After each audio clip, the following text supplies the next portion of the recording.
কষ্টটা কাদের?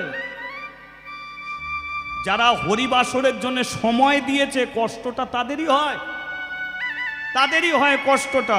হ্যাঁ, এই যে কমিটি গঠন করেছে, ওরা কমিটি গঠন করে অফিস ঘর করে বসে আছে, কষ্টটা ওদেরই। কারণ গ্রামের মধ্যে ওদের ঘরে দাঁড় করানো হয়েছে, তোমরাই হরিবাসরটাকে রক্ষা করো। কমিটি গঠন করে হরিবাসর, ওদের চাপ আছে, প্রেশার আছে। আমি কীর্তন করে চলে যাব, আপনারা কীর্তন শুনে চলে যাবেন, কিন্তু চট গুড়োবার জন্য কমিটির মানুষগুলোই পড়ে আছে।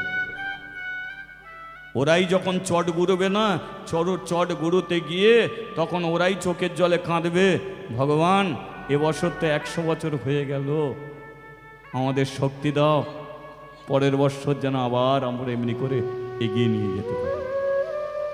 এটাই ওদের যন্ত্রণা, এটাই ওদের কষ্ট।